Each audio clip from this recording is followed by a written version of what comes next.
Ngiyanibingelela ngegama lendodana uJesu. Makadunyiswe uNkulunkulu ngendodana uJesu. Masithole isifundo sethu sanamuhla ngokwencwadi yakwabaseKorinte besibili uchapter 12 uverse number 2, 3 up to 4. Ifundeka kanje: ngiyamazi umuntu ekuKristu sekuyiminyaka eyi14, nakuba wayesemzimbeni angazi, nakuba ngaphandle komzimba angazi. nguNkulunkulu owaziyo, onjalo wahlwithwa wayiswa kwelesithathu izulu. Yebo, ngiyamazi umuntu onjalo, nakuba wayesemzimbeni, nakuba wayengekho emzimbeni angazi. nguNkulunkulu owaziyo. Ukuthi wahlwithwa wayiswa eparadisi, wezwa amazwi angakhulumekiyo okungavumelwe ukuba umuntu awakhulume.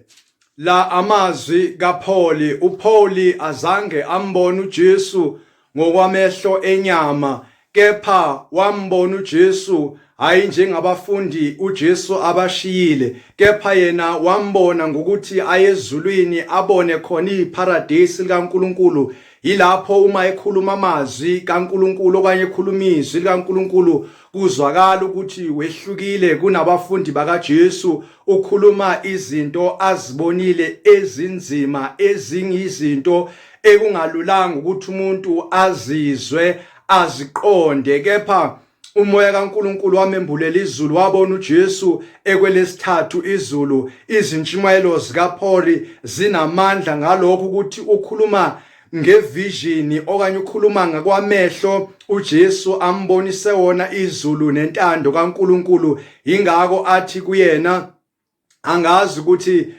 ngangisenyameni noma ngangisemoyeni ngaphandle komzimba, kepha lamazwi awazwayo amazwi angamele ukukhulunywa, ngoba wakhuluma noNkulunkulu, wabona izinto eziyimfihlo. uNkulunkulu washiya emhlabeni i-information ngezulu. Izulu siyalazi namuhla ngobulembulile ezincwadini ezibhaliweyo zesibhalo sakhe. Ingakho uNkulunkulu afuna ukuthi wazi ngeparadise, wazi ngaye, ukuthi unothando ngawe, ufuna ukuthi wazi umbuso kaNkulunkulu, ngoba kunalapho esho khona ukuthi abantu bami bayafa ngendaba okanye ngesimanga sokuthi baswele ukwazi. Ngakho-ke ukwazi usinikile uJesu, usinikile ngabafundi bakhe uNkulunkulu abafana noPauli. Yizwa-ke ukuthi uthini futhi kwincwadi yabaseFilipi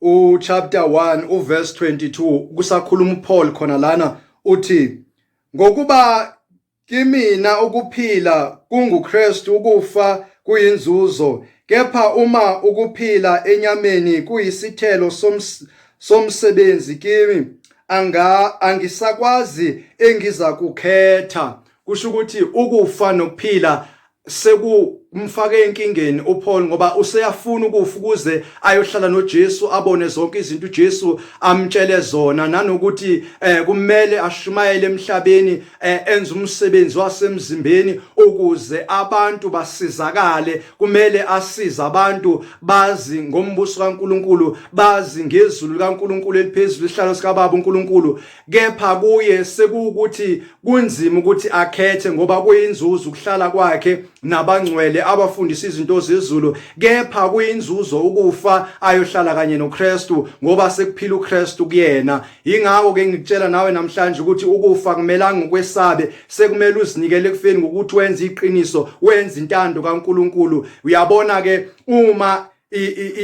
imaski nokugezwa kwezandla nevaccine sezingasakusebenzelanga, lapho sezikufeyile khona, uyamdinga uJesu. Kahle kahle uJesu kumele ukuthi abe wokuqala, angabi wokugcina empilweni yakho. Before ufake imaski, before ugeze izandla, before uthole ivaccine, uyamdinga uJesu. Ingakho ngithi kuwena kumele uzilahlele kuJesu, uzinikele kuJesu, ngoba uJesu umsindisi wabantu. Kusindiswa kusho ukusinda ekufeni nakwezintweni zonke ezibulalayo ezifana nezifo zakemhlabeni. Woza kuJesu, uJesu akubonisa umbuso kaNkulunkulu omuhle ngeyona ndlela eyisimanga. Wazi ukuthi nokufa awusakusabi, unamandla okuphila, amandla asemlomeni wakho. Ngiyakubusisa ngegama likaJesu, makube kuhle kuwe.